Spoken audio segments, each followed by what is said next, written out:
Après des années à me faire traiter de baby-sitter de la famille, mon père a fini par me crier « Si tu veux vivre ici, tu vas devoir commencer à payer un loyer ». J'ai souri, j'ai pris mes sacs et je suis parti en voiture. Une semaine plus tard, ma sœur m'a envoyé un message.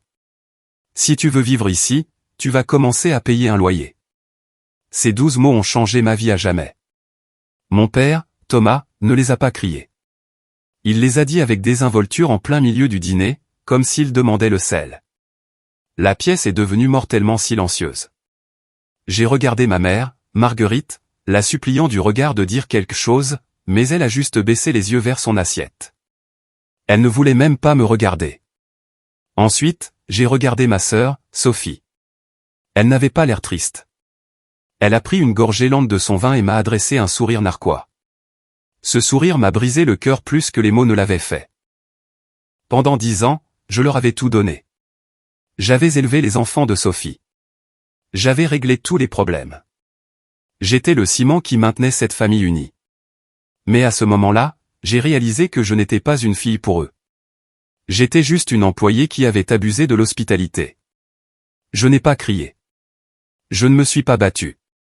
Je me suis simplement levé de table. La chaise a raclé contre le sol, le seul bruit dans la pièce. J'ai marché jusqu'à ma chambre, sorti ma valise et pris la première décision de ma nouvelle vie. Pour comprendre pourquoi j'ai franchi cette porte, vous devez comprendre les 10 années qui ont précédé. Vous devez comprendre ce que ça fait d'être invisible dans sa propre maison. Les gens me demandent, Claire, comment cela a-t-il pu devenir si grave?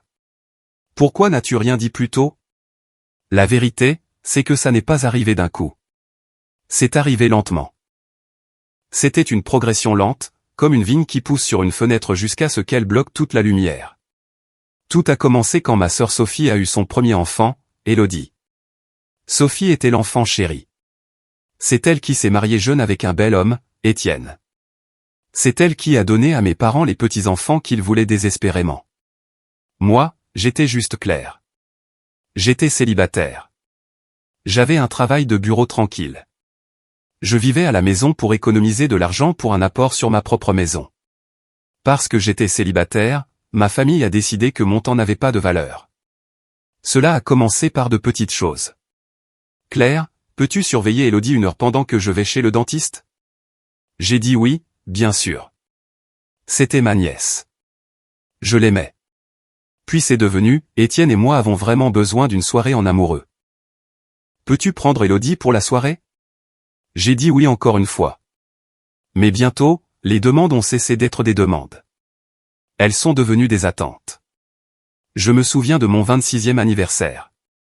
J'avais prévu d'aller dîner avec 2 de mes amis de l'université. J'avais acheté une nouvelle robe. J'étais excité. J'étais prête à quitter la maison quand Sophie s'est garée dans l'allée. Elle n'a même pas garé la voiture correctement. Elle a laissé le moteur tourner. Elle a bondi dehors, tirant une enfant en bas âge en pleurs du siège arrière. « Dieu merci, tu es là » a-t-elle dit à bout de souffle. Elle a fourré un sac à langer contre ma poitrine. La mère d'Étienne est tombée malade. On doit aller à l'hôpital. Tu dois garder Élodie. Je suis resté là dans ma nouvelle robe. Sophie, c'est mon anniversaire. J'ai une réservation dans 30 minutes. Elle m'a regardé comme si j'avais parlé une langue étrangère. Claire, c'est une urgence. La famille passe avant tout. Tu pourras aller dîner n'importe quel autre soir. Elle n'a pas attendu de réponse. Elle est remontée dans sa voiture et a démarré. Je ne suis pas allé dîner. J'ai passé mon 26e anniversaire à essuyer de la purée de pois par terre pendant que mes amis m'envoyaient des SMS pour demander où j'étais. Quand mes parents sont rentrés plus tard, je pensais qu'ils seraient en colère contre Sophie. Au lieu de cela, ma mère m'a souri. Tu es une si bonne tante, Claire. On ne sait pas ce qu'on ferait sans toi. C'était le piège. Il me payait en compliments. Il me payait avec des mots comme serviable et fiable. Mais on ne peut pas payer un loyer avec des compliments. On ne peut pas construire une vie en étant fiable pour tout le monde sauf soi-même. Au moment où Sophie a eu son 2e enfant, Maxime, j'étais la nounou par défaut. Chaque week-end était pour eux. Si j'essayais de faire des projets, on me faisait culpabiliser. Mais tu manques aux enfants, disait maman. Qui d'autre va les garder, demandait papa en regardant par-dessus son journal. Nous sommes trop vieux pour courir après un petit, et les nounous coûtent si cher. Tu sais que Sophie et Étienne sont justes financièrement.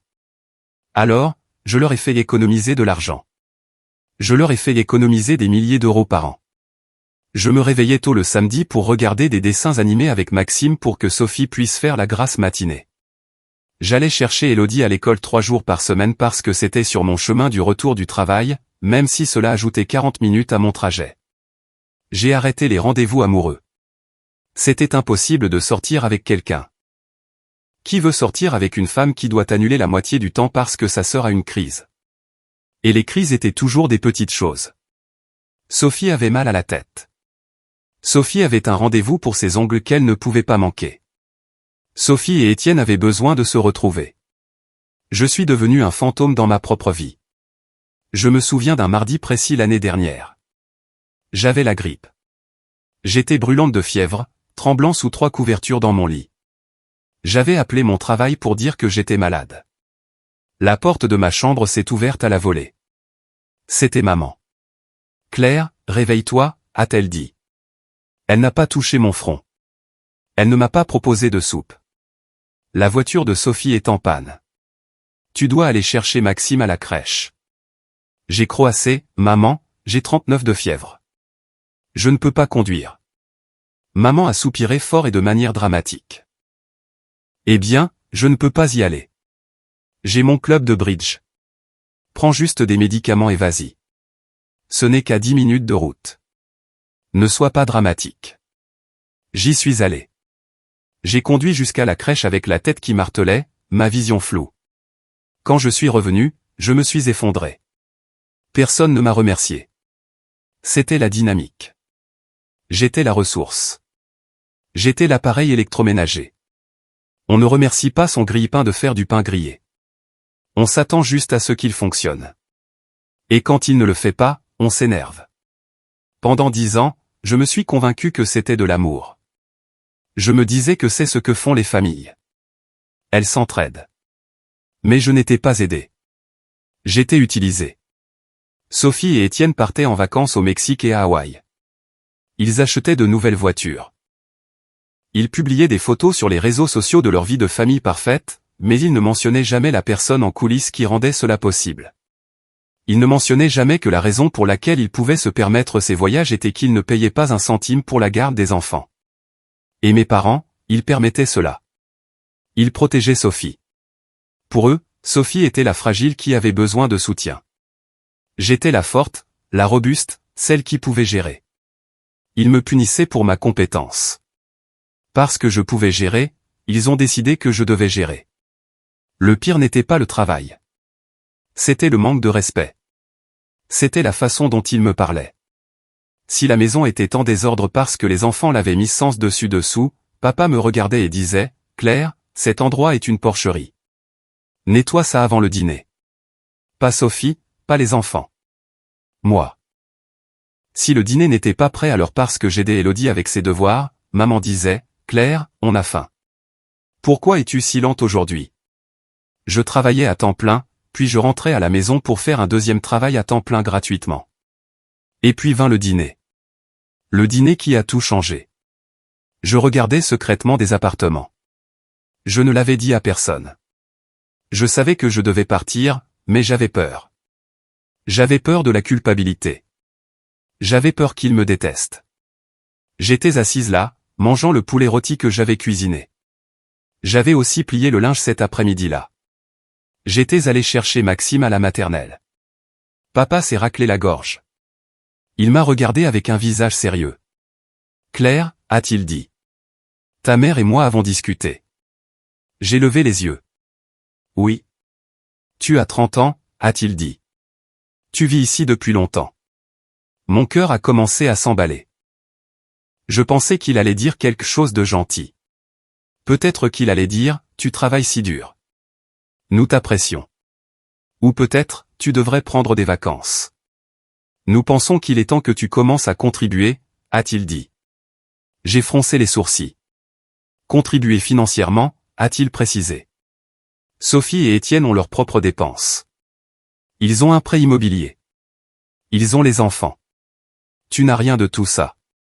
Tu as beaucoup de revenus disponibles. J'ai eu froid. Papa, j'achète toute la nourriture.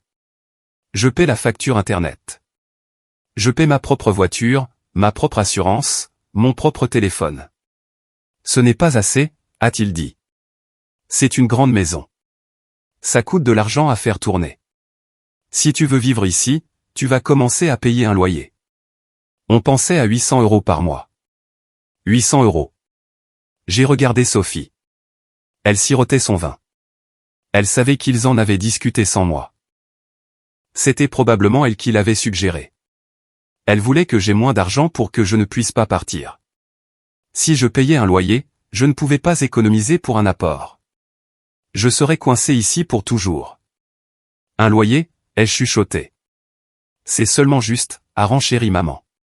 Tu es une adulte, Claire. Tu devrais payer ta part. Payer ma part. Des flashbacks m'ont frappé de plein fouet. 10 ans de couches, 10 ans de caprices, 10 ans de rendez-vous annulés, 10 ans à être le chauffeur désigné, la bonne, la cuisinière, la nounou. Si je leur facturais mes heures, juste au SMIC, ils me devraient des milliers d'euros. Ils me devraient une fortune. Mais ils voulaient que je les paie. Ils ne me voyaient pas comme une fille. Ils me voyaient comme une locataire qui profitait d'un logement gratuit. C'est à ce moment-là que l'illusion s'est brisée. La famille que je pensais servir n'existait pas. Ces gens étaient des étrangers qui partageaient par hasard mon ADN. C'étaient des parasites. Papa attendait ma réponse. Il s'attendait à ce que je discute. Il s'attendait à ce que je pleure. Ou plus probablement, il s'attendait à ce que je hoche la tête et dise « D'accord, papa, je suis désolé. » Parce que c'est ce que Claire faisait toujours. Claire cédait toujours. Mais Claire était partie. J'ai regardé son visage. J'y ai vu l'arrogance. Il pensait avoir du pouvoir sur moi parce que je vivais sous son toit. Il oubliait que j'étais celle qui tenait le toit. Il oubliait que sans moi, le système s'effondrait. Si tu veux vivre ici, a-t-il répété en insistant sur les mots, tu vas commencer à payer un loyer. Il pensait que c'était un ultimatum. Il pensait me piéger, mais il ne me piégeait pas. Il me libérait. La marche vers ma chambre ressemblait à une marche sous l'eau. Tout était lent. Mon cœur battait un rythme lourd contre mes côtes. Boum, boum, boum. Mais mon esprit était clair comme de l'eau de roche. Je n'ai pas claqué la porte. Je l'ai fermée doucement. Clic, ce petit clic était le premier son de ma liberté. J'ai sorti ma valise de l'étagère supérieure du placard. Elle était poussiéreuse. Je ne l'avais pas utilisée depuis 4 ans. Pas depuis un week-end professionnel. Les seules vacances que j'avais eues en une décennie. Je n'ai pas tout emballé. Je n'avais pas le temps de tout emballer. Et honnêtement, je ne voulais pas tout. Je ne voulais que ce dont j'avais besoin. J'ai jeté mes vêtements, mon uniforme de travail, mes sous-vêtements, mes jeans confortables. J'ai emballé mes affaires de toilette. J'ai emballé le carnet de croquis que je gardais caché sous mon matelas. Celui rempli de dessins que je ne montrais jamais à personne parce que Sophie dirait simplement, ça doit être sympa d'avoir autant de temps libre pour dessiner. J'ai pris mon ordinateur portable, mon chargeur, mon oreiller. J'ai regardé autour de la pièce. C'était ma chambre depuis que j'étais enfant. Les murs étaient peints d'un jaune doux. Il y avait des marques sur le cadre de la porte où papa mesurait notre taille, mais ça ne ressemblait plus à ma maison. Ça ressemblait à une cage que j'avais oublié de verrouiller. J'ai zippé la valise. Elle était lourde, mais je l'ai soulevée facilement. L'adrénaline est une chose puissante. Je suis retourné dans la salle à manger. Il mangeait encore. Sophie riait de quelque chose qu'Étienne avait dit. Maman coupait son steak. Ils se sont arrêtés quand ils m'ont vu avec la valise. Papa a baissé sa fourchette. Il avait l'air confus. Qu'est-ce que tu fais? Je ne me suis pas arrêté de marcher. Je me suis dirigé directement vers la porte d'entrée. Claire. La voix de maman est montée d'une octave. Claire, où vas-tu? J'ai mis ma main sur la poignée de porte. Le métal était froid. Claire, arrête d'être dramatique, a crié Sophie. Elle avait l'air agacée, comme si j'interrompais son émission de télévision préférée. Assieds-toi et finis ton dîner. Je n'ai pas faim, ai-je dit. Ma voix était stable. Elle ne tremblait pas. J'étais surprise de voir à quel point je paraissais calme. Si tu franchis cette porte, a dit papa, sa voix retentissante, utilisant ce ton qu'il utilisait quand j'étais adolescente, ne t'attends pas à revenir ce soir. Il pensait que c'était une menace. Il pensait que j'aurais peur du noir. Il ne réalisait pas que l'obscurité dehors était plus sûre que la lumière ici. D'accord, ai-je dit, et j'ai ouvert la porte. L'air de la nuit a frappé mon visage. C'était vif et frais. Ça sentait la pluie et l'asphalte. Ça sentait la possibilité. J'ai marché jusqu'à ma voiture, une berline de 10 ans que j'avais payée moi-même. J'ai jeté ma valise sur le siège arrière. Je me suis mise au volant et j'ai verrouillé les portes. J'ai vu la porte d'entrée de la maison s'ouvrir. Papa se tenait là, encadré par la lumière du couloir. Il avait l'air en colère. Il avait l'air petit. J'ai démarré le moteur. J'ai mis la marche arrière et je suis parti. Je n'ai pas regardé dans le rétroviseur. Je savais ce qu'il y avait derrière. J'avais besoin de voir ce qu'il y avait devant moi. J'ai conduit pendant 20 minutes sans plan. Mes mains serraient le volant si fort que mes jointures étaient blanches.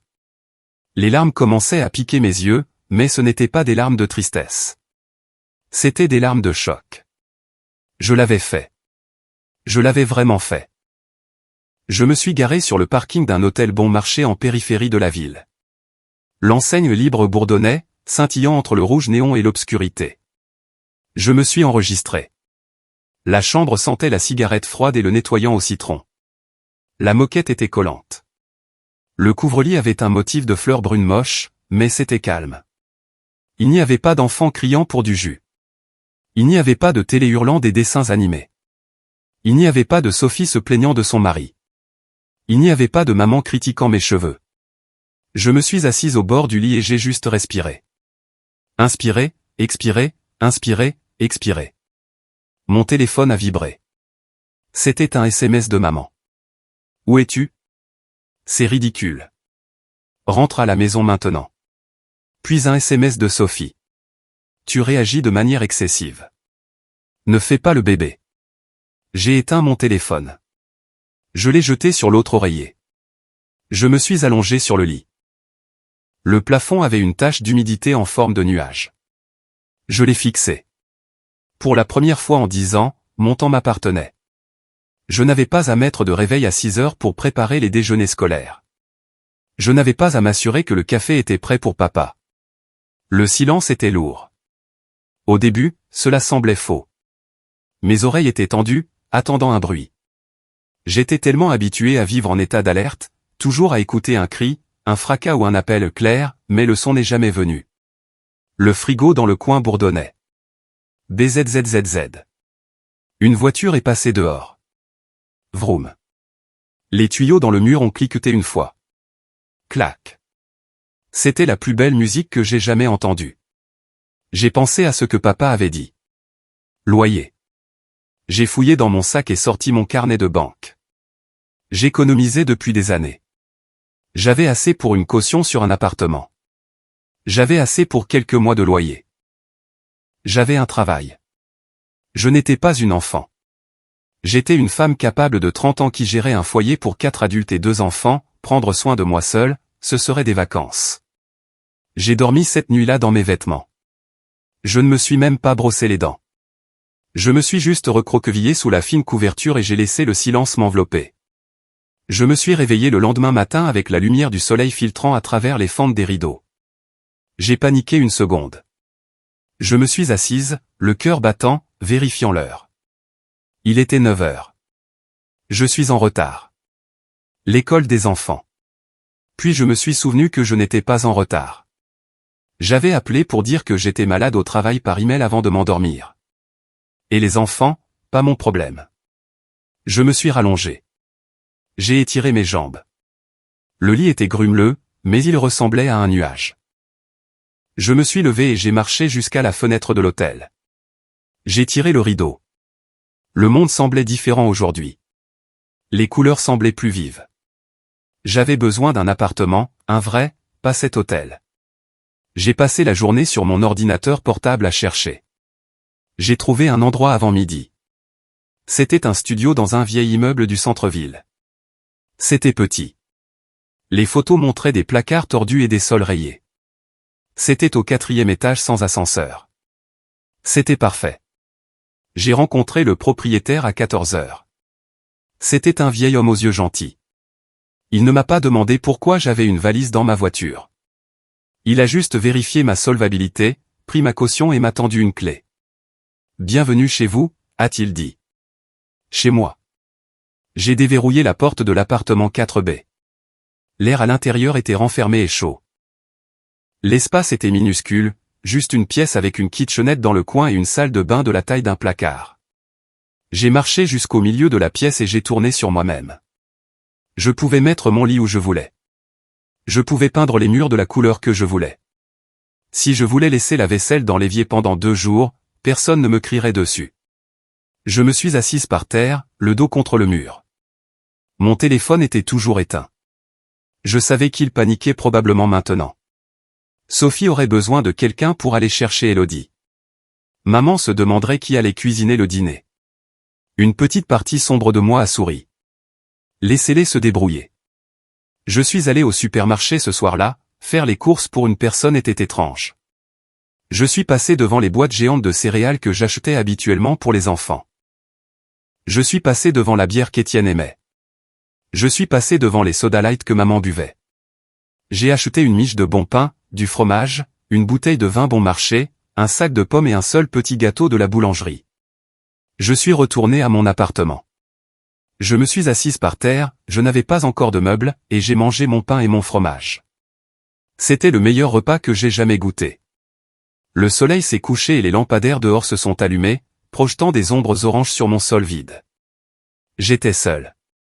Techniquement, j'avais moins que ce que j'avais hier. Je n'avais pas de meubles. Je n'avais pas de famille qui me parlait. Je dormais par terre, mais je me sentais riche. J'ai réalisé alors que la solitude n'est pas le fait d'être seul. J'avais été seul dans cette maison pleine de gens pendant des années. Ça, ce n'était pas de la solitude. C'était de la tranquillité.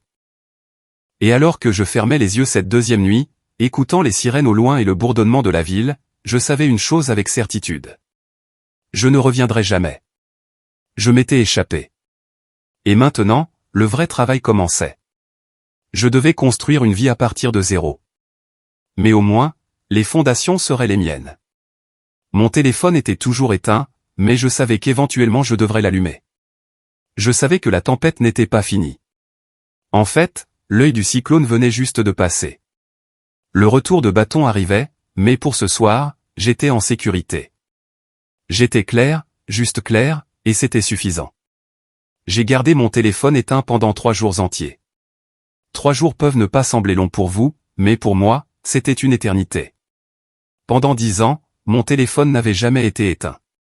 Il n'avait jamais été même en silencieux.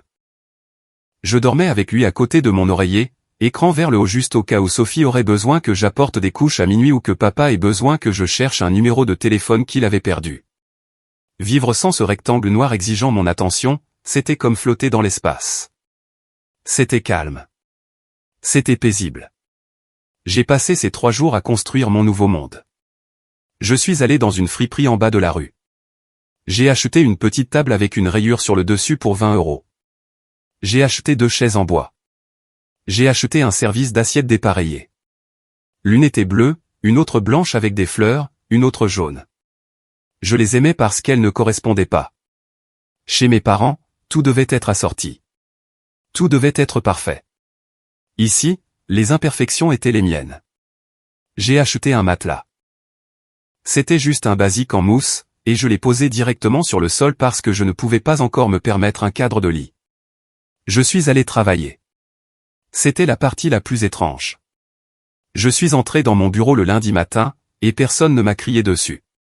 Personne ne m'a demandé pourquoi j'étais en retard. Je ne l'étais pas. Personne ne m'a demandé de nettoyer une brique de jus renversée. Ma collègue Sarah m'a regardé pendant que nous prenions un café dans la salle de pause. « Claire, tu as l'air différente », a-t-elle dit. « Différente en bien ou en mal ?» ai-je demandé en remuant le sucre dans ma tasse. « Différente en bien », a-t-elle dit. « Tu as l'air reposée. Tes épaules ne sont pas remontées jusqu'aux oreilles. J'ai souri. J'ai déménagé. Elle a cligné des yeux. Je pensais que tu vivais avec tes parents pour les aider. C'était le cas, ai-je dit. J'ai pris ma retraite. Nous avons ri toutes les deux, mais je ne plaisantais pas. Le mercredi soir, je savais que je devais affronter la réalité. Je ne pouvais pas garder mon téléphone éteint pour toujours. J'avais d'autres amis. J'avais des emails professionnels. J'avais une vie à gérer. Je me suis assise sur mon matelas par terre. L'appartement était sombre, éclairé seulement par une petite lampe que j'avais mise dans le coin. Je tenais le téléphone dans ma main. Il semblait lourd comme une grenade. J'ai pris une grande inspiration. Ex. J'ai appuyé sur le bouton d'alimentation. L'écran s'est allumé. Le logo Apple est apparu. Puis l'écran de verrouillage. Puis le bourdonnement a commencé. BZZ. Ça ne s'arrêtait pas. Il vibrait dans ma main si fort qu'il engourdissait mes doigts. Les notifications descendaient en cascade sur l'écran comme une chute d'eau. 47 appels manqués. 82 SMS. 12 messages vocaux. J'ai regardé les noms défiler. Maman, papa, Sophie, maman, Étienne, Sophie. Mon cœur a commencé à marteler dans ma poitrine. C'était le conditionnement. C'était l'entraînement. Mon corps réagissait à leur nom comme si j'étais en danger. J'ai ressenti cette vieille sensation de nausée familière dans mon estomac, celle qui disait « Tu as fait quelque chose de mal. Répare-le ». Mais ensuite, j'ai regardé autour de mon appartement. J'ai vu mes assiettes dépareillées sécher sur l'égouttoir. J'ai vu ma table de friperie. Je n'étais pas dans leur maison. J'étais en sécurité. J'ai ouvert les SMS en premier. J'ai fait défiler vers le bas pour voir les plus récents. La plupart venaient de Sophie. Sophie, hier 16h, va chercher Elodie. J'ai une migraine. Sophie, hier 16h15, Claire. Sophie, hier 16h45, tu es sérieuse? L'école vient d'appeler. Personne n'est venu la chercher. J'ai dû envoyer Étienne quitter le travail plus tôt. Il est furieux. Sophie, aujourd'hui 8h, où es-tu? Les enfants ont besoin de toi. Maman dit que tu es égoïste. J'ai fixé ce mot. Égoïste. C'était leur arme préférée. Quand j'avais 22 ans et que je voulais prendre un cours du soir d'art, maman a dit, ce cours est le mardi, mais le mardi c'est le dîner de famille. Ne sois pas égoïste, Claire.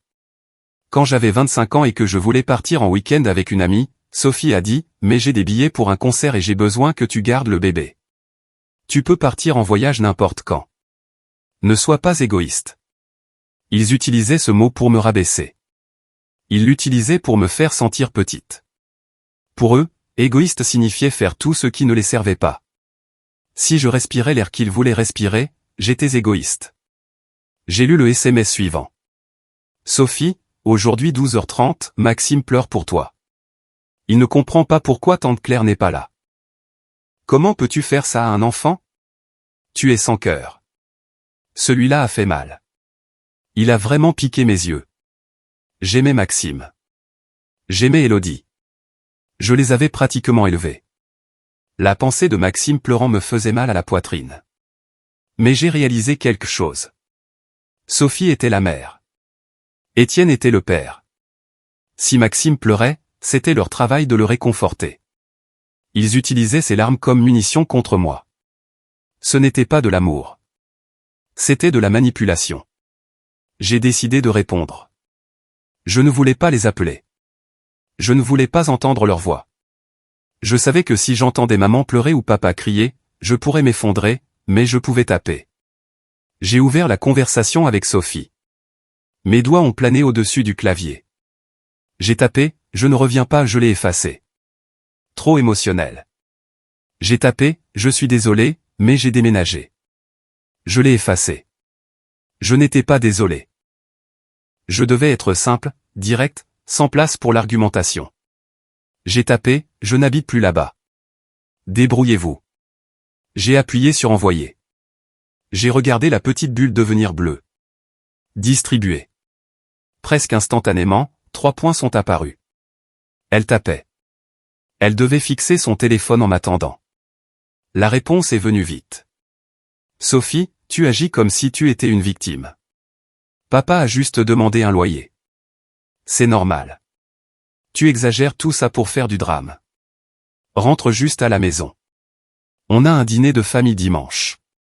Maman fait du bœuf braisé. Elle essayait de faire comme si rien ne s'était passé. C'était une autre tactique. Le balayage sous le tapis. Ils agiraient comme si tout allait bien, et si j'en parlais, c'était moi qui gâchais l'ambiance. Je n'ai pas répondu à ça. 1 minute plus tard, un autre SMS. Sophie, tu vas regretter ça. Tu ne peux pas t'en sortir toute seule. Tu n'as jamais vécu seule. Tu seras de retour dans une semaine à supplier pour récupérer ta chambre. J'ai regardé le SMS. Tu vas regretter ça. J'ai regardé mon appartement vide. J'ai regardé la fenêtre où les lampadaires brillaient. J'ai écouté le silence. Est-ce que je regrettais? J'ai vérifié mon compte bancaire sur mon ordinateur portable. J'avais payé la caution et le premier mois de loyer. L'argent serait serré pendant un moment. Oui, je devrais faire un budget. Je ne pourrais pas acheter de nouveaux vêtements. Je devrais cuisiner des repas bon marché. Mais je possédais mon temps. Si je voulais rester assise ici pendant 3 heures et fixer le mur, je le pouvais. J'ai répondu une dernière fois. Moi, je ne le ferai pas, puis j'ai posé le téléphone sur la table face contre terre. Je me suis levé et suis allé vers ma minuscule kitchenette. J'ai rempli une bouilloire d'eau et l'ai mise sur la cuisinière. J'ai regardé la flamme bleue vaciller. Il pensait que le silence était une punition. Il pensait que me couper les vivres ou m'ignorer ou me bombarder me briserait. Mais le silence n'était pas vide. Il était plein. Il était plein de moi. Pour la première fois de ma vie, je n'étais pas Claire la babysitter. Je n'étais pas Claire la fille. Je n'étais pas Claire la sœur. J'étais juste Claire. La bouilloire a sifflé. J'ai versé l'eau dans une tasse. La vapeur montait, chaude et réconfortante. Je n'étais pas égoïste. Je survivais. Et pour la première fois, j'ai réalisé que me sauver moi-même n'était pas un crime. C'était une nécessité. 1 semaine a passé. Puis 2. Je pensais que les SMS étaient le pire. J'avais tort. Les SMS n'étaient que les tirs d'ouverture. Maintenant venait l'artillerie lourde. Ils ont réalisé que je ne revenais pas pour le dîner du dimanche. Ils ont réalisé que je ne revenais pas pour faire du babysitting le mardi. Ils ont réalisé que quand j'avais dit « je n'habite plus là-bas », je le pensais. Alors, l'ambiance a changé. Ils sont passés du mépris à la colère. Mon téléphone est devenu une bibliothèque de culpabilité. J'ai complètement arrêté de répondre aux appels. J'ai tout laissé aller sur la messagerie vocale. Un mardi soir pluvieux, j'ai décidé de les écouter. Je me suis fait une tasse de thé, je me suis assise sur mon matelas au sol avec un carnet de croquis sur les genoux, et j'ai appuyé sur lecture. C'était comme écouter un feuilleton radio sur des étrangers. Message vocal 1. Maman. Clique Claire, c'est ta mère. Je ne sais pas ce qui t'a pris. Sophie est épuisée. Tu manques aux enfants. Tu déchires cette famille pourquoi? De l'argent. On peut parler du loyer. Claire, rentre juste à la maison. Arrête d'être si têtue. C'est embarrassant de dire aux voisins que tu as fui comme une adolescente. Clique, j'ai tracé une ligne sur mon papier. Une ligne nette, dentelée, déchirant la famille. C'était intéressant. Je n'avais pas crié. Je ne m'étais pas battu. Je m'étais juste retiré. Si la famille s'effondrait parce qu'une personne partait, alors la famille n'était pas construite sur l'amour. Elle était construite sur la dépendance. J'étais le pilier sur lequel ils s'appuyaient tous. Et maintenant que j'avais bougé, le toit s'effondrait sur eux. Ce n'était pas ma faute. C'était une mauvaise construction. Message vocal 2. Papa. Clique Claire, c'est ton père. Je regarde les factures. Tu n'as pas payé Internet ce mois-ci. Et qui est censé tondre la pelouse? Tu penses que tu es grande parce que tu es partie. Tu penses que tu es indépendante. Tu reviendras en rampant. Tu ne sais pas comment fonctionne le monde réel. Tu as eu la vie facile ici. Ne t'attends pas à ce qu'on t'accueille à bras ouverts quand tu échoueras. Clique j'ai ri.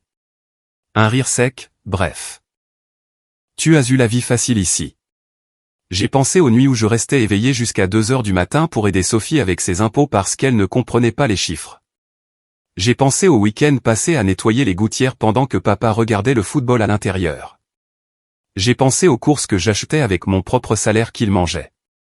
J'avais la vie facile. J'ai regardé mon appartement. Je devais payer ma propre facture d'électricité. Maintenant, je devais nettoyer mes propres toilettes. Et vous savez quoi? C'était facile. Prendre soin d'une personne et des vacances comparé à prendre soin de 5. Message vocal 3. Sophie. Clique, tu es une garce, Claire, sérieusement. Étienne et moi avions des billets pour un spectacle ce soir. Et parce que tu fais ce caprice, on ne peut pas y aller. On ne peut pas trouver de babysitter à la dernière minute. Tu es leur deuxième maman. Tu sais que tu es censé les aimer. Comment as-tu pu faire ça? Maxime a demandé après toi aujourd'hui et j'ai dû lui dire que tante Claire ne se soucie plus de nous. J'espère que tu es contente. Clique, le crayon dans ma main s'est cassé. Celui-là a fait mal. J'ai dû lui dire que tante Claire ne se soucie plus de nous. Elle utilisait son propre fils comme arme. Elle mentait à un enfant de 4 ans pour faire de moi la méchante. J'ai fermé les yeux. J'ai senti les larmes piquer au coin, chaudes et vives. La culpabilité m'a envahi. Peut-être que je devrais y retourner juste pour les enfants. Peut-être que je suis cruel. Mais ensuite, je me suis souvenu du dîner. Sophie souriait dans son vin. Elle ne m'avait pas défendu. Elle n'avait pas dit, « Papa, Claire fait tellement, elle ne devrait pas payer de loyer. » Elle avait souri. Elle aimait me voir remise à ma place. Elle aimait la hiérarchie où elle était la princesse et j'étais la servante. Si j'y retournais maintenant, rien ne changerait. En fait, ce serait pire. Ils sauraient que leur menace fonctionnait. Ils sauraient que s'ils me pressaient assez fort, je me briserais. Je ne pouvais pas me briser. Pas cette fois. J'ai pris un nouveau crayon. J'ai commencé à ombrer le dessin. C'était l'image d'un oiseau. Un oiseau avec une aile cassée assis sur une branche regardant le ciel. Je ne saignais plus pour eux. Pendant des années, chaque fois qu'ils me coupaient, je saignais. Je pleurais. Je m'excusais. Je réparais. Je leur donnais mon énergie, mon temps, mon argent. Maintenant, la plaie se refermait. Elle se transformait en cicatrice. Les cicatrices sont dures. Les cicatrices ne saignent pas. J'ai supprimé les messages vocaux. Tous. Supprimés. Supprimés. Supprimés. C'était comme sortir les poubelles. Je ne les ai pas bloqués. Je voulais les voir. Je voulais voir leur désespoir. Cela me validait. Leur colère prouvait que j'avais de la valeur. Leur panique prouvait que je comptais.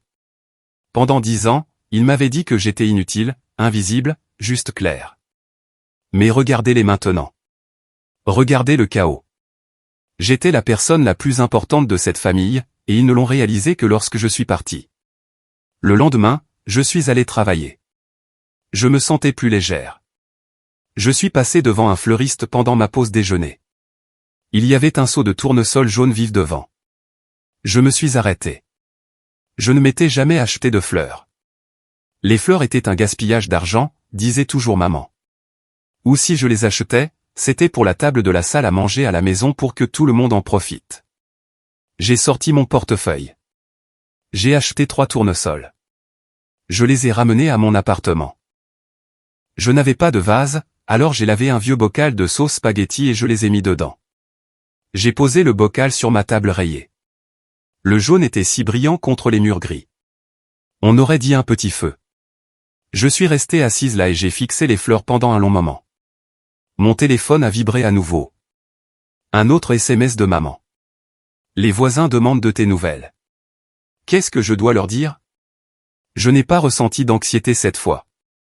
J'ai ressenti de la pitié. Elle était plus inquiète pour les voisins que pour sa fille. Elle s'inquiétait de l'image, de la peinture de la famille parfaite. Elle ne s'inquiétait pas que je dorme par terre. Elle ne demandait pas si j'avais à manger. Elle s'inquiétait pour sa réputation. J'ai réalisé alors que la culpabilité n'a de pouvoir que si vous acceptez de la prendre. La culpabilité est une transaction. Il l'offre et vous devez la prendre. Je ne la prenais plus. J'ai tapé une réponse. Moi, dis-leur la vérité. Dis-leur que j'ai déménagé. J'ai appuyé sur envoyer. J'ai pris une gorgée de mon thé. J'ai regardé mes tournesols. Je guérissais. Ce n'était pas un processus rapide. C'était lent et désordonné. J'avais encore des moments où je vérifiais mon téléphone en espérant un mot gentil. Je me réveillais encore parfois en pensant entendre Élodie pleurer. Mais le silence devenait plus facile à gérer. La paix commençait à ressembler à un chez-soi. Et le retour de bâton, la colère, les messages vocaux, il n'était que du bruit, comme le trafic devant ma fenêtre. Fort, ennuyeux, mais finalement sans rapport avec moi. J'étais en sécurité à l'intérieur. Et pour la première fois, la porte était verrouillée. C'est arrivé un jeudi. Le jeudi était le jour où je conduisais ma mère à l'épicerie parce qu'elle n'aimait pas conduire dans les embouteillages. Maintenant, jeudi n'était que jeudi. J'étais dans mon appartement en train de faire la vaisselle. Mon appartement était petit et les murs étaient fins. Je pouvais entendre mon voisin du dessus marcher. Je pouvais entendre les bus s'arrêter dans la rue en bas. Puis j'ai entendu un son qui m'a noué l'estomac. C'était un moteur de voiture, mais pas n'importe quel moteur. Je connaissais le bruit de la voiture de mon père. C'était un gros SUV lourd. Il avait un cliquetis spécifique quand il tournait au ralenti. Je me suis figé. J'ai coupé le robinet d'eau. Je me suis tenu au milieu de ma cuisine en écoutant. Clic, clic, clic. C'était juste devant mon immeuble. Je suis allé à la fenêtre et j'ai jeté un coup d'œil à travers les stores. Il était là, le SUV argenté. Il avait l'air brillant et cher contre le trottoir fissuré de ma rue. On aurait dit un vaisseau spatial qui avait atterri sur la mauvaise planète. Mon père, Thomas, est sorti. Il portait son costume de travail. Il avait l'air en colère. Il a claqué la portière de la voiture. Il a levé les yeux vers l'immeuble, scannant les fenêtres. Je me suis reculé rapidement pour qu'il ne me voie pas. Mon cœur a recommencé à s'emballer. Boum, boum, boum. J'ai eu un moment de panique. Je voulais me cacher. Je voulais éteindre toutes les lumières et faire semblant de ne pas être là. C'était l'ancienne Claire. La Claire qui avait peur de le décevoir. Mais ensuite, j'ai regardé mes assiettes dépareillées sur la table. J'ai regardé les tournesols dans le bocal. C'est chez moi, ai-je pensé. C'est un invité. S'il veut me voir, il doit frapper. Une minute plus tard, l'interphone a sonné. BZZZT. J'ai marché jusqu'à l'interphone. J'ai appuyé sur le bouton. C'est qui, ai-je demandé. Ma voix était calme. Claire, laisse-moi entrer. La voix de papa est sortie par le haut-parleur. Elle était minuscule et déformée, mais l'ordre était clair. Il n'a pas dit bonjour. Il n'a pas demandé si j'étais occupé. Je descends, ai-je dit. Je n'allais pas le laisser entrer dans mon sanctuaire. Mon appartement était mon espace sûr. Il n'avait pas sa place ici. Il ne méritait pas de voir mon lit ou mes peintures. J'ai mis mes chaussures. J'ai pris mes clés. J'ai descendu les 3 étages d'escalier. J'ai ouvert la porte d'entrée de l'immeuble. Il se tenait sur le trottoir. Il avait l'air déplacé. Il regardait les poubelles qui débordaient près du trottoir avec un air de dégoût sur le visage. Quand il m'a vu, son expression s'est durcie. Il m'a toisé de haut en bas. Je portais un vieux pantalon de survêtement et un t-shirt taché de peinture. Je n'étais plus la fille polie et parfaite. Regarde-toi, a-t-il dit. C'était sa salutation. Tu ressembles à rien.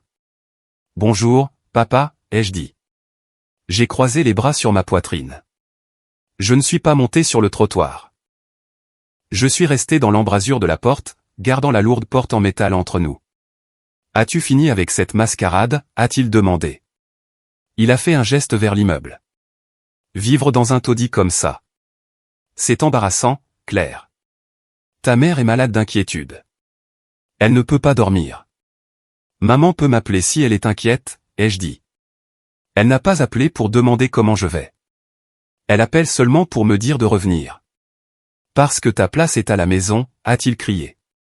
Une femme promenant son chien de l'autre côté de la rue nous a regardés. Papa a baissé la voix, mais la colère était toujours là, vibrant dans sa gorge. Nous sommes ta famille. On ne part pas comme ça en laissant sa famille. Tu as demandé un loyer, ai-je dit simplement. Il a levé les yeux au ciel. Oh, pour l'amour de Dieu. C'est de ça qu'il s'agit? L'argent? Bien, oublie le loyer. On ne te fera pas payer. Rentre juste. Sophie a besoin d'aide avec les enfants. Son travail devient chargé. Et Étienne travaille tard. La maison est un désastre. Je l'ai fixé. Il marchandait. Il pensait que le loyer était le seul problème. Il pensait que s'il enlevait l'étiquette de prix, je retournerais joyeusement être leur servante. Ce n'est pas une question d'argent, papa, ai-je dit. Alors c'est quoi? A-t-il claqué. Tu avais tout là-bas. Tu avais une belle maison. Tu avais de la nourriture sur la table. Tu avais une famille qui te tolérait. Tolérait. Le mot a flotté dans l'air entre nous. Il n'a pas dit aimait. Il a dit tolérait. C'était la vérité. Il me tolérait parce que j'étais utile, comme une voiture fiable ou un bon aspirateur. Tant que je fonctionnais, il me gardait. J'avais un toit, ai-je dit, ma voix stable. J'avais de la nourriture, oui, mais je n'avais pas de vie et je n'avais pas de respect. Il a ri. C'était un son cruel. Respect. Tu veux du respect. Tu es une femme célibataire dans la trentaine qui vit dans un appartement boîte à chaussures. Qui a-t-il à respecter? Tu faisais quelque chose d'important à la maison. Tu aidais à élever ta nièce et ton neveu. Maintenant tu n'es personne. Ces mots étaient conçus pour blesser. Il savait exactement où étaient mes insécurités. Il savait que je m'inquiétais d'être célibataire. Il savait que je m'inquiétais pour ma carrière. Il appuyait sur les bleus, essayant de me faire sentir petite pour que je revienne en rampant vers la sécurité. Mais une chose étrange s'est produite. Ces mots n'ont pas fait mal. Ils sonnaient juste désespérés. Il ne m'attaquait pas parce que j'étais sans valeur. Il m'attaquait parce qu'il avait besoin de moi. Il essayait de me briser parce qu'il ne pouvait pas survivre sans moi. Je suis quelqu'un pour moi-même, ai-je dit. Il s'est approché. Il a envahi mon espace personnel. Ne sois pas stupide, Claire. Fais ton sac. Je ne pars pas tant que tu ne montes pas dans la voiture. C'était ça. L'ultimatum. Dans le passé, je me serais effondré. J'aurais eu peur de sa colère. J'aurais eu peur qu'il parte et me laisse pour toujours. Mais je l'ai regardé. Vraiment regardé. J'ai vu le gris dans ses cheveux. J'ai vu les rides de stress sur son front. J'ai vu un homme qui perdait le contrôle et ne savait pas comment le gérer. Non, ai-je dit. Il a cligné des yeux. Quoi? Non, ai-je répété. Je ne viens pas. Et si tu ne pars pas, je vais rentrer et appeler la police. Sa bouche est tombée ouverte. Il avait l'air choqué. Claire, la fille silencieuse. Claire, la babysitter, menaçant d'appeler la police pour son propre père. C'était impossible. Tu n'oserais pas, a-t-il chuchoté. Essaie pour voir, ai-je dit. Je n'ai pas bougé. Je l'ai regardé droit dans les yeux. J'ai laissé le silence s'étirer. Le bruit de la rue s'est estompé. C'était juste moi et lui, le père et la fille, le maître et la servante. Et pour la première fois, j'étais celle qui détenait le pouvoir. Il l'a vu. Il a vu la résolution dans mes yeux.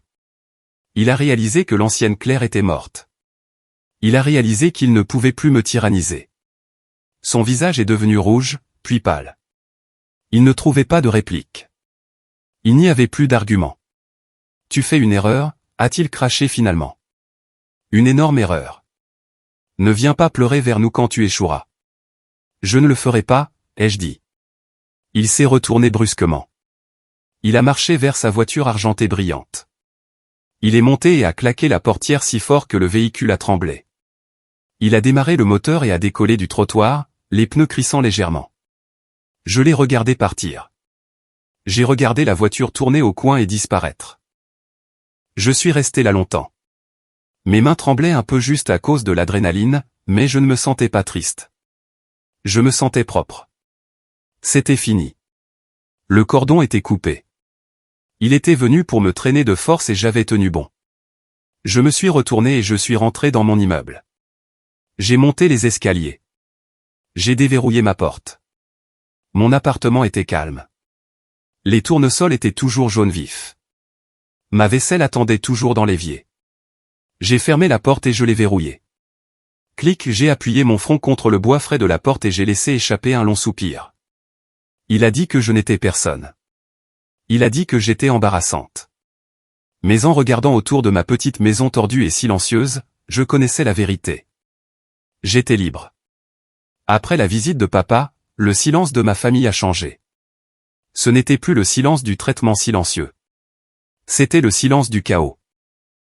Ils étaient trop occupés à se noyer pour m'appeler. Je n'avais pas de nouvelles directement d'eux, mais dans une petite ville, les nouvelles vont vite. Et dans une grande famille, les secrets fuient comme de l'eau. J'avais une cousine, Julie. C'était la fille de tante Laure. Julie et moi n'étions pas super proches, mais nous étions amicales. Elle était la seule de la famille qui ne m'avait pas envoyé de SMS méchant. 3 semaines après mon déménagement, Julie m'a envoyé un SMS. Julie et Claire, je voulais juste prendre des nouvelles. J'ai entendu que tu avais déménagé au centre-ville. C'est bien pour toi. J'ai souri. C'était le premier message gentil que je recevais d'un membre de la famille. Moi, merci, Julie. Je vais bien. C'est calme. Julie, je parie. Écoute, je ne veux pas faire de commérage, mais as-tu entendu ce qui se passe chez tes parents? J'ai hésité. Une partie de moi ne voulait pas savoir. Une partie de moi voulait garder ma paix, mais une plus grande partie de moi, la partie humaine, était curieuse. Moi, non. Qu'est-ce qui se passe?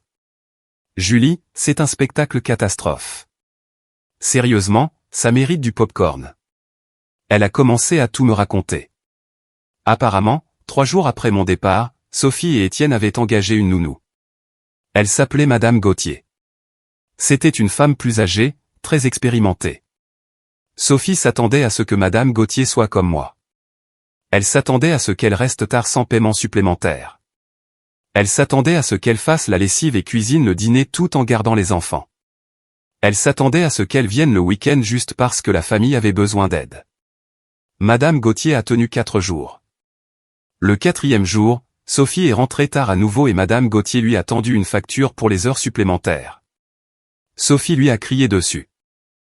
Elle lui a dit qu'elle était avide. Madame Gauthier a démissionné sur le champ. Elle a dit à Sophie, « Je suis une professionnelle, pas un paillasson. » Cette phrase est restée dans ma tête, pas un paillasson. Après le départ de Madame Gauthier, ils ont essayé de mettre les enfants dans une garderie, mais Maxime a eu du mal à s'adapter. Il pleurait tous les matins. Il a mordu un autre enfant parce qu'il était stressé. La garderie a appelé Sophie tous les jours pour venir le chercher. Sophie a dû quitter le travail plutôt 3 fois en une semaine. Son patron n'était pas content. Ensuite, il y avait la maison elle-même. Sans moi pour faire les corvées quotidiennes, l'endroit tombait en ruine. Le linge s'empilait en montagne. La vaisselle restait dans l'évier jusqu'à ce qu'elle sente mauvais. Papa refusait de nettoyer parce que c'est un travail de femme. Et maman refusait de nettoyer parce qu'elle était trop vieille et fatiguée. Sophie refusait de nettoyer parce qu'elle travaillait toute la journée, donc personne ne nettoyait. Julie m'a envoyé une capture d'écran d'un post Facebook que Sophie avait fait la veille. C'était une photo d'un verre de vin avec la légende, tellement épuisé. Pourquoi est-ce si difficile de trouver de l'aide de qualité de nos jours? Personne ne veut travailler. Vie de maman stressée. J'ai ri fort dans ma cuisine.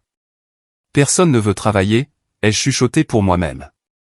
Non, Sophie. Personne ne veut travailler gratuitement. Ils apprenaient une leçon très coûteuse. Ils apprenaient la valeur marchande de Claire. J'ai fait quelques calculs sur une serviette. Nounou à temps plein, 4 000 € par mois. Femme de ménage, 400 € par mois. Personal shopper assistante, 500 € par mois. Heures supplémentaires au week-end, 1 000 € par mois. Pendant 10 ans, je leur avais donné près de 6 000 € de travail chaque mois gratuitement. Et ils avaient l'audace de me demander 800 € de loyer. Le calcul était stupéfiant. Je n'étais pas un fardeau pour eux. J'étais leur plus grand atout. J'étais la poule aux œufs d'or, et ils avaient essayé de me cuisiner pour le dîner. Une semaine plus tard, les choses ont empiré. J'étais assise à ma table en train de peindre. J'avais recommencé à peindre, vraiment peindre, pas juste des croquis. J'ai acheté des toiles bon marché et de la peinture acrylique. Je peignais la vue de ma fenêtre, les immeubles en briques, les escaliers de secours, les pigeons. Mon téléphone a vibré. C'était Julie encore. Julie, ta sœur est en train de craquer. Elle s'est pointée chez ma mère en pleurant hier. Moi, qu'est-ce qui s'est passé? Julie, elle et Étienne se disputent énormément. Étienne est en colère parce que la maison est en désordre et que le dîner n'est jamais prêt. Sophie est en colère parce qu'elle n'a pas de temps libre. Elle a dit à ma mère, je ne sais pas comment Claire faisait. C'est impossible. J'ai arrêté de peindre. J'ai tenu le pinceau en l'air. Je ne sais pas comment Claire faisait. C'était l'aveu. Ils avaient passé des années à me dire que ma vie était facile. Tu restes juste à la maison et tu aides, disait-il. Tu n'as pas de vrai stress. Maintenant qu'ils devaient porter la charge que j'avais portée, leurs genoux flanchaient. Ils s'écrasaient sous le poids de la vie qu'ils m'avaient forcé à vivre. Ce n'était pas impossible. C'était juste lourd. Et j'avais été assez forte pour le porter seule.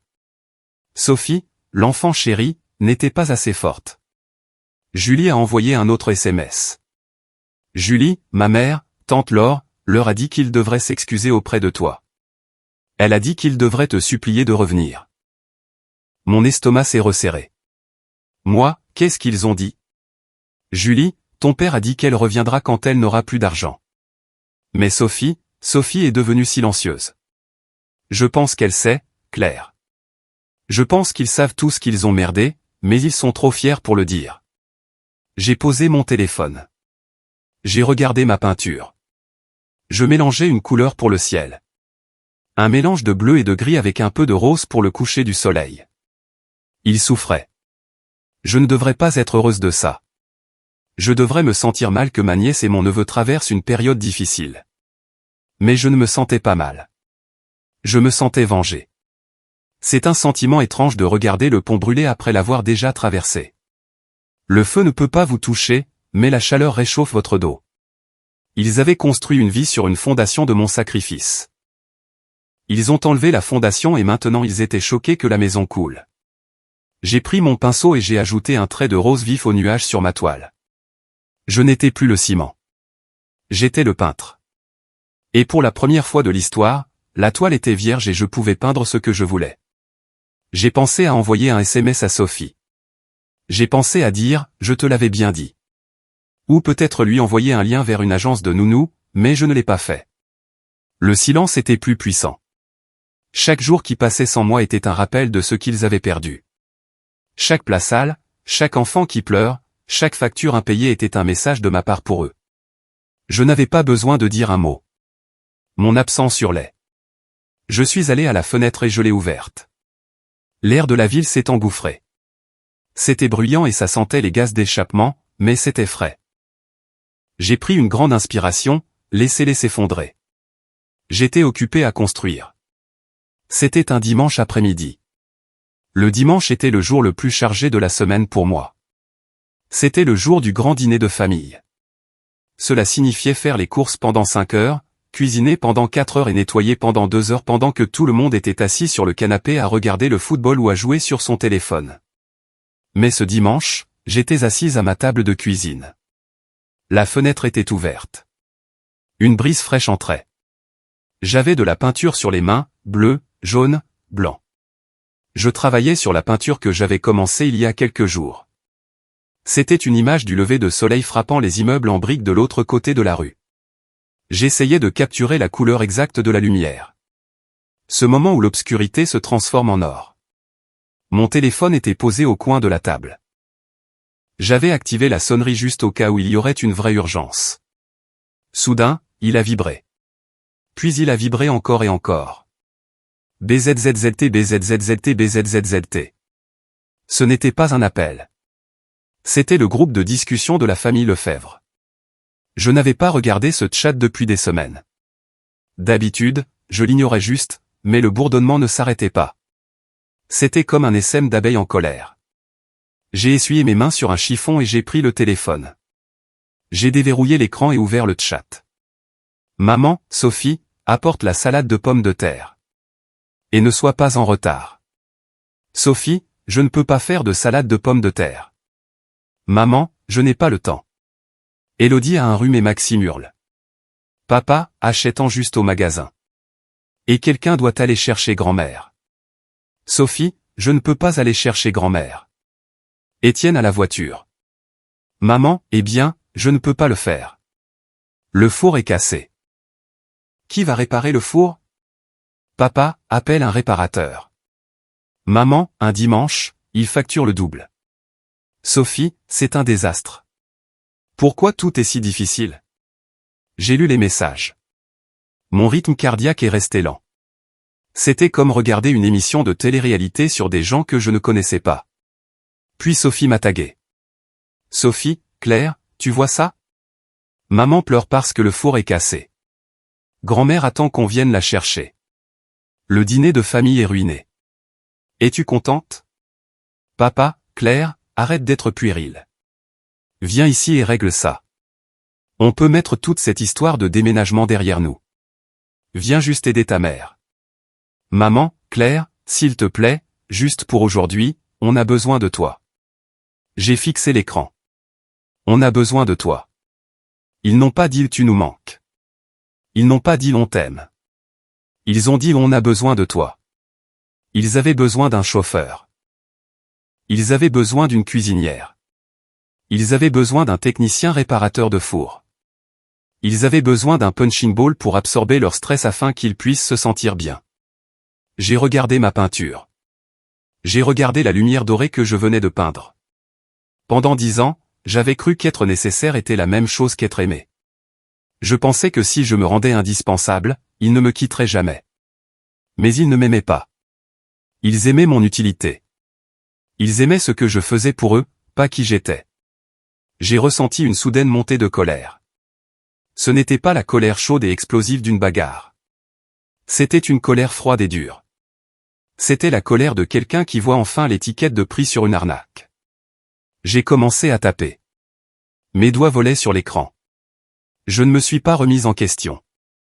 Je n'ai pas édité. J'ai juste écrit la vérité. Moi, je lis ça.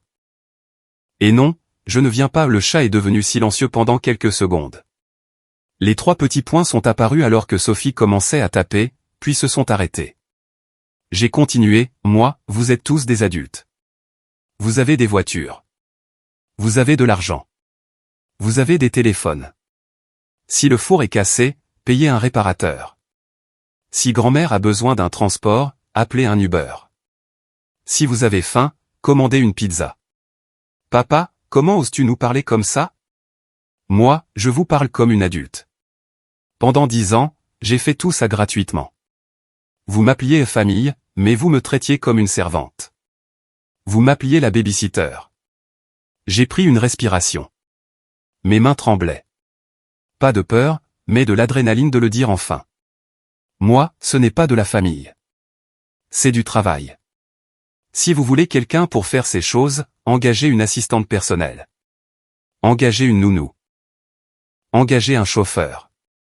Sophie, on ne peut pas se permettre ça. Moi, exactement. Vous ne pouviez pas vous permettre le style de vie que vous viviez. Vous ne pouviez vous le permettre que parce que je le payais avec ma vie. J'ai fini de payer. J'ai appuyé sur envoyer. Le message est resté là dans la bulle de chat. Il avait l'air énorme. Il avait l'air définitif. J'ai regardé l'écran. Je m'attendais à une explosion. Je m'attendais à ce que papa appelle. Je m'attendais à ce que maman envoie une note vocale en criant, mais rien ne s'est passé. 1 minute a passé. 2 minutes. Ils n'ont pas répondu. Ils ne pouvaient pas répondre. Il n'y avait aucun argument contre la vérité. Je l'avais exposé avec des mathématiques simples. Ils savaient que j'avais raison. Ils savaient qu'ils m'avaient utilisé. Et maintenant que je l'avais appelé par son vrai nom, travail, ils ne pouvaient plus prétendre que c'était de l'amour. J'ai décidé que je ne voulais pas attendre leur réponse. J'ai tapé en haut de l'écran. Je suis allé dans les paramètres du groupe. J'ai fait défiler vers le bas.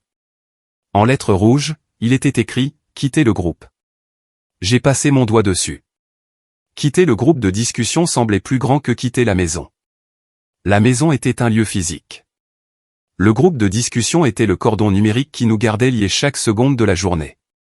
J'ai appuyé dessus. Une fenêtre contextuelle a demandé « Êtes-vous sûr de vouloir quitter Famille Lefebvre ?» J'ai souri. Oui, ai-je dit à voix haute. J'ai tapé sur quitter. Le chat a disparu. Le bourdonnement constant s'est arrêté. Les plaintes, les demandes, les culpabilisations. Disparu. J'ai posé le téléphone. J'ai pris mon pinceau. La peinture sur la pointe avait un peu séché, alors je l'ai trempée dans l'eau. L'eau est devenue d'un bleu doux et trouble. Je suis retourné à mon lever de soleil. J'ai peint un oiseau volant au-dessus des immeubles. Un seul petit oiseau volant au-dessus du bruit, se dirigeant vers la lumière. Mon appartement était silencieux, mais il n'était pas vide.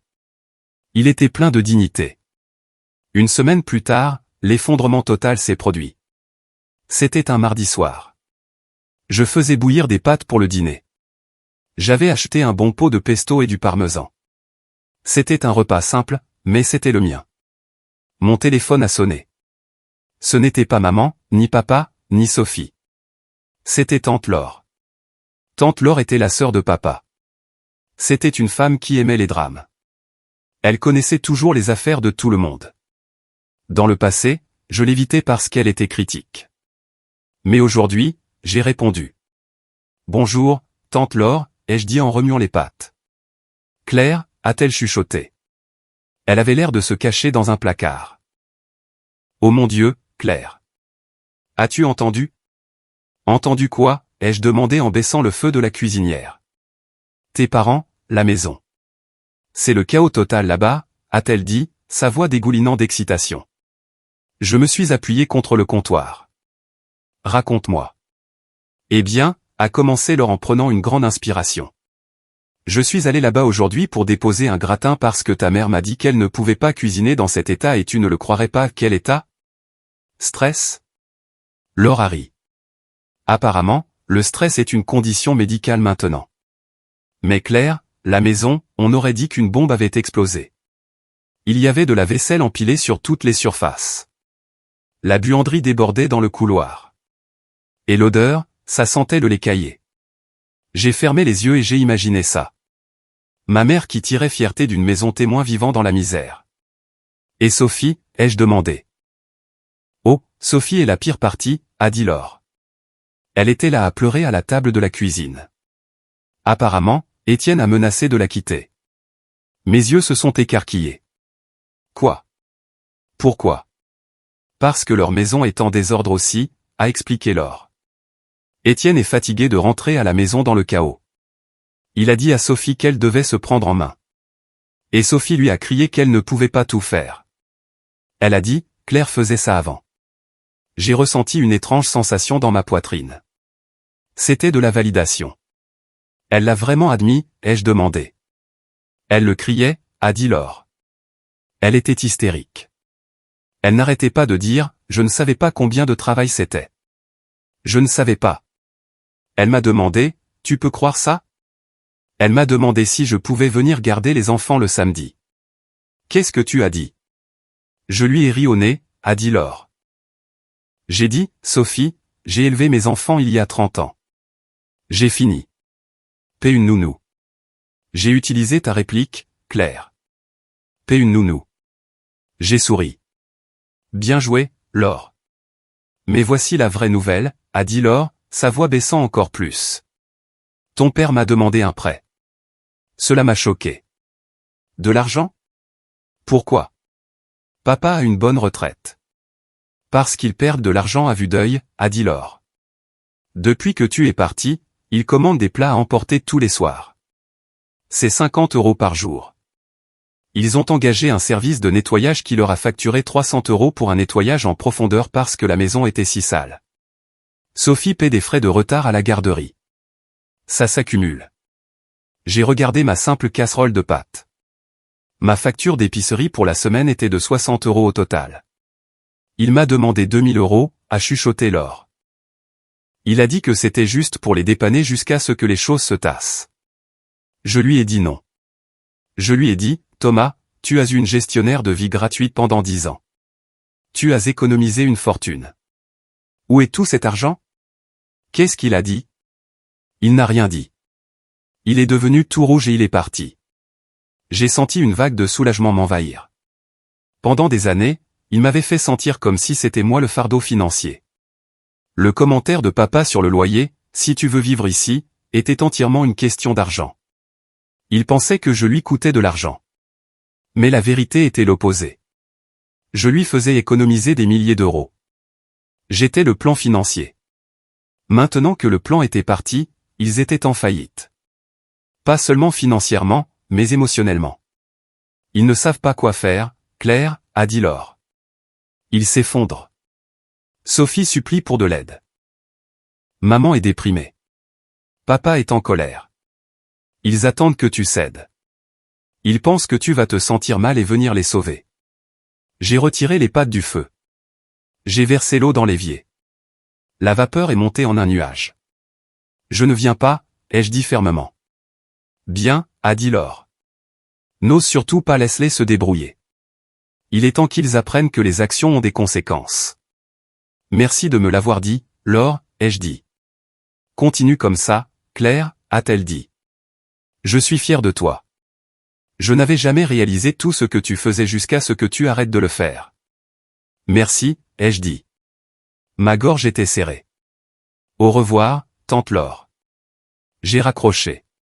J'ai servi mes pâtes dans un bol. Je me suis assise à ma table. Le soleil s'était couché et les lumières de la ville scintillaient dehors. J'ai pensé à Sophie pleurant à la table de la cuisine. J'ai pensé à papa demandant un prêt. C'était triste. C'était tragique, vraiment. Mais ce n'était plus ma tragédie. Je n'étais pas la méchante de leur histoire. Et je n'étais pas l'héroïne qui devait les sauver. J'étais juste une personne qui était sortie de scène. Et sans moi, la pièce ne pouvait pas continuer. J'ai pris une bouchée de mon dîner. C'était délicieux. Peut-être qu'il comprendrait maintenant. Peut-être pas. Mais en regardant la paix dans ma cuisine silencieuse, j'ai réalisé que peu importait s'il comprenait. Moi, je comprenais, et c'était suffisant. 2 mois ont passé. Je m'étais installé dans ma nouvelle vie. J'avais acheté un tapis pour mon appartement, un tapis bleu doux qui faisait du bien sous mes pieds nus. J'avais accroché mes peintures au mur. Je m'étais même fait une nouvelle amie au travail, une femme nommée Sarah, qui aimait aller au musée d'art le week-end. J'étais heureuse. Un soir, mon téléphone a sonné. L'écran affichait la maman. Je l'ai fixé. Je ne lui avais pas parlé depuis le jour de mon départ. Je n'avais échangé que ces quelques SMS. J'ai hésité à ne pas répondre, mais je me sentais forte aujourd'hui. Je venais de finir un gros projet au travail. J'avais de l'argent à la banque. Je me sentais stable. J'ai glissé la barre pour répondre. Allô, Claire. Sa voix semblait vieille. Elle semblait mince et fatiguée. Salut, maman. Il y a eu un long silence. Je pouvais l'entendre respirer. Tu vas bien, a-t-elle demandé. Je vais très bien, ai-je dit. Je vais vraiment bien. Oh. Elle semblait déçue. Elle voulait que je dise que j'étais malheureuse. Elle voulait que je dise que je luttais pour qu'elle puisse proposer de me sauver. Tu nous manques, a-t-elle dit. Je sais, ai-je dit. Sophie. Sophie traverse une période vraiment difficile, a-t-elle continué. Elle et Étienne sont séparés. Il a emménagé dans un hôtel pour un moment. Elle est seule avec les enfants. Je suis désolé d'entendre ça, ai-je dit poliment. Ça a l'air difficile.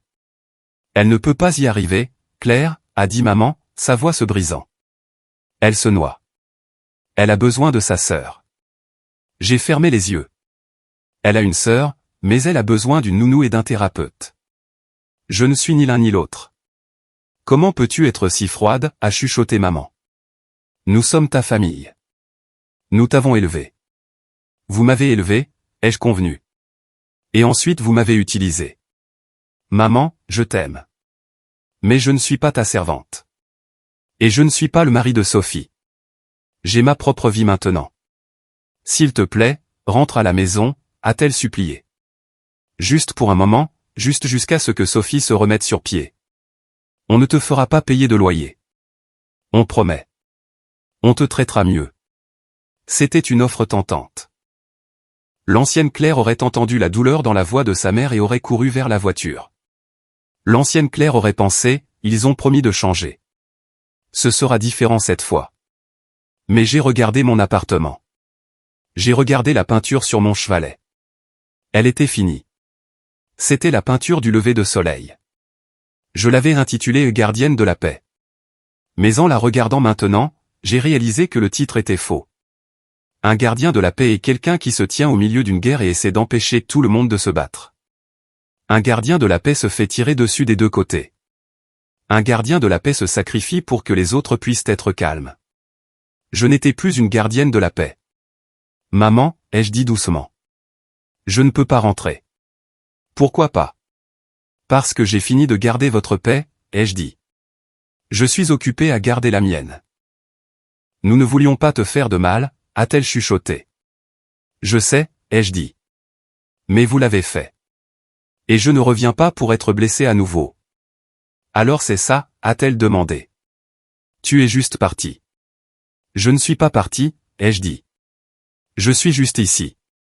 Je ne suis juste pas là-bas. Je ne comprends pas, a-t-elle dit. Tu n'as pas besoin de comprendre, ai-je dit. Au revoir, maman. J'ai raccroché le téléphone. Je n'ai pas bloqué le numéro. Je n'en avais pas besoin. Sa voix n'avait plus de pouvoir sur moi. C'était juste une voix. Je me suis dirigé vers ma peinture. J'ai pris un petit pinceau et je l'ai trempé dans la peinture noire.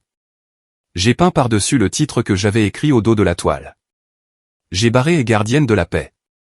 En dessous, en lettres fortes et claires, j'ai écrit le mien, Claire. Je me suis reculé. Le soleil se couchait à nouveau devant ma fenêtre. Le cycle continuait. Le monde continuait de tourner. Ma famille était là-bas dans le chaos qu'ils avaient créé. Ils apprenaient des leçons difficiles. Peut-être qu'ils grandiraient, peut-être pas, mais j'étais ici. Je me suis assise sur mon tapis bleu. J'ai pris une grande inspiration. Le silence dans la pièce n'était pas solitaire. Il était lourd, riche et doux. J'étais Claire Lefebvre. J'avais 30 ans. Je vivais dans un appartement tordu avec des assiettes dépareillées. Et pour la première fois de ma vie, j'étais exactement là où je devais être. Quand la famille que vous avez portée vous traite d'égoïste pour vous être enfin levé, souvenez-vous de ceci, la liberté semblera toujours ingrate à ceux qui se nourrissaient de votre silence. Ils m'appelaient la babysitter, mais j'étais la fondation. Et quand la fondation bouge, la maison tombe.